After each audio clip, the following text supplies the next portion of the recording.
Hello everyone, welcome to our course Understanding the Self. I am Gio Galero Salas and our topic is all about learning to be a better student and we are the group 12. Now let's begin our discussion. Becoming a better student. This is very important in your life right now as a college student. So I want you to try to learn some coping skills or some tips in how you can become a better student, especially during the course of the pandemic wherein you are in your online digital learning. So intended learning outcomes. Intended learning outcomes, you will define learning and explain the characteristic of learning. You will identify the changes that happen during learning and develop ways to become an effective learner. So let's begin. So, according to Carl Rogers, the only person who is educated is the one who has learned to learn and change.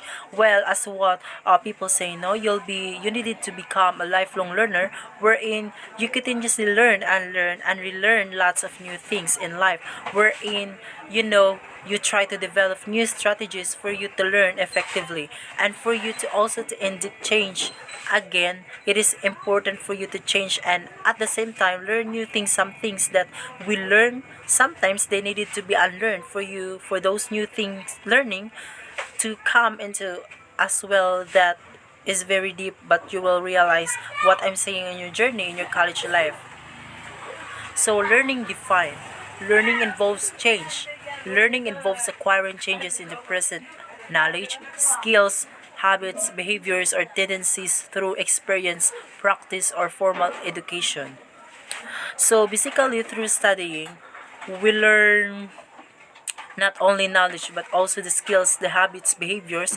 Okay, we could also learn that, no, so it is not only through books but also experiences. You can learn a lot through experiences. It is the acquisition of knowledge, skills, and attitudes through experience.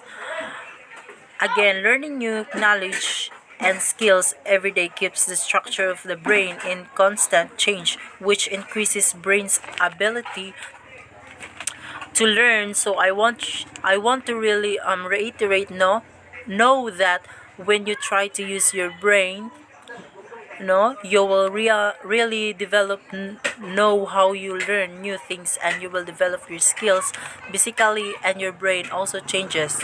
Okay, that is what I will discuss later on. So a self-regulate learning, a process which students systematically direct their thoughts, feelings, and action towards the attainment of their academic goals. So basically, this is more of an independent learning wherein there is a goal that you are trying to achieve. No, there is a focus or a direction or direction. Okay. The three essential components are planning, problem solving, and self-evaluation. So planning increases efficiency, control, and motivation, because we needed to know our academic goals. Where are we heading to, for us not to get misdirected problem. And problem solving allows students to learn to think and look for solutions when faced with adversities. So it is really unavoidable when we undergo or when we experience some problems in our life. So therefore, we needed to make solutions from it, not through thinking. And basically, learning basically will help us have those problem solving skills that we needed in order for us to overcome these adversities.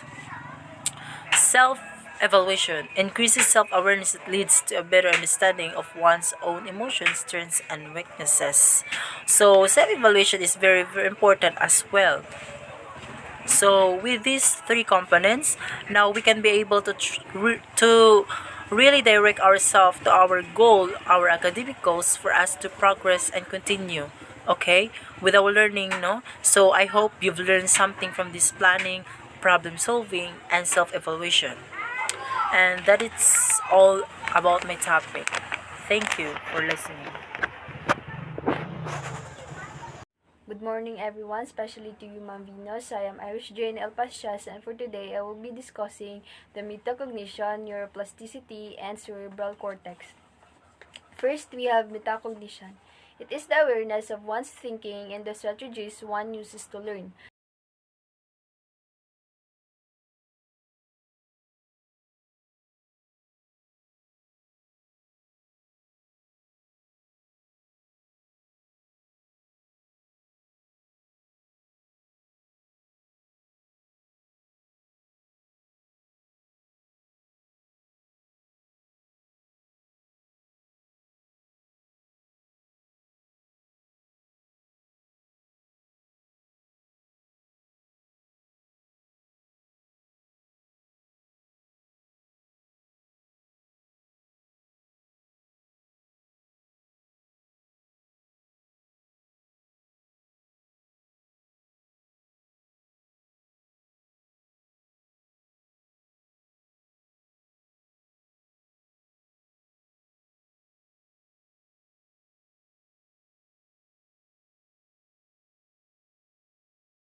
Prepare going to school.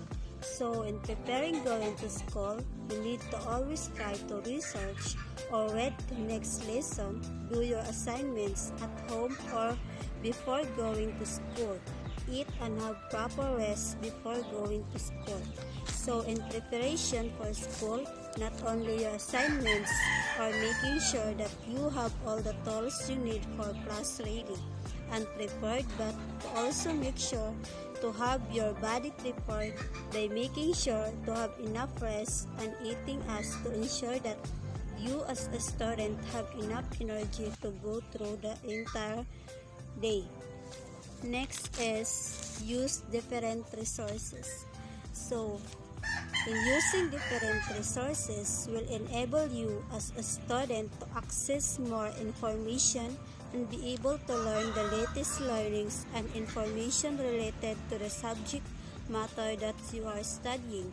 So aside from the books provided for the class, don't forget to use the library and the internet. And next is be critical and make learning personal. So you need to know what you are learning, why you are learning, and how they are important to you and your plans in life. By being critical to the information that you acquire, you will be able to appreciate more their value and be able to apply and relate them to your situation and let this learning help you to be able to achieve your goals. Reporter in Group Job, wherein our topic is about learning to be a better student. And I am assigned to about good study habits. So in good study habits, it is studying habits refer to the attitudes and behaviors of students when preparing for tests or any learning assessment. So number one, get organized. So, in organizing is being organized is key to establishing a productive study schedule and staying on top of the increasing workload that comes with preparing for final exams. Effectively organizing your study sessions will help to not only minimize procrastination but also ensure you use your precious time wisely. And next is prepare your review material. We remember things best immediately after we've read or watched them. But as time passes, our memories begin to fade. That's why reviewing information regularly is so important. It allows us to transfer new knowledge and skills from short-term to long-term memory and then keep it there. Next is ask help. A recent review of the research found that asking for help, or more specifically sharing personal information and problems, demonstrates to others that we like them and want to develop the relationship. Also, by sharing information, we are able to create a positive impression of ourselves. Next is test yourself. So, testing yourself works because you have to make the effort to pull information from your memory, something we don't do when we merely review our notes or reread the textbook. Next is allot time to take a break and eliminate stress. The bottom line is taking time away from the stresses of work and daily life can improve our health, motivation, relationship, job performance, and perspective and give us the break we need to return to our lives and jobs refreshed and better able to handle whatever arises in our daily work life. So next is create or join a study group. Effective study groups can help students learn course material in a deeper, more concrete way. Groups that are effective generate positivity, energy, encourage active participation, instill discipline, and require commitments from members. These skills are certainly important for learning. And lastly is teach what you have learned. Students who spend time teaching what they've learned go on to show better understanding and knowledge retention to students who simply spend the same time restudying. What remains unresolved, however, is exactly why teaching helps the teacher better understand and retain what they've learned. So that's all for today and thank you. I am Jackaros B. Patenio from Group 12. Hello everyone. So this is our continuation of our report. So Miss Piedad is not here. I will be the one to explain this. So meaningful learning. In traditional or teacher-centered approach, the students are passive and are expected to be receptive as the teacher gives instructions. So meaningful learning. So the key or the goal of learning is to make our life easier. I think that is the goal of learning and to improve the humankind or our life right now. So learning should be personal and at the same time meaningful. There should be a purpose why we learn. Okay. The teachers is the sole speaker throughout the class period. Do other things. The school provides curricular or extracurricular activities, join clubs or school groups to widen your experiences as a student. Not only can you have better relationship which will translate to more help in the future, but an active body and mind that may or may not necessarily related to school work can also help a student to balance their lifestyle and maintain a healthy body and minds. So, as for this, ask for help again if you don't understand so well about a lesson. You need to ask for support or ask for guidance from your teacher, from your advisor, from your classmate, or even from someone that you know that can help you. So, in this do other things, well, we should not bring out ourselves so much about learning. It's good also that we have other things that we could do, no? That we could be focused on in order for us not to become toxicated by what we are doing, like studying, okay? And that is the end of this lesson. I hope you've learned something, especially the tips to study. Okay, thank you so much, and I hope you will become a better learner someday. Thank you.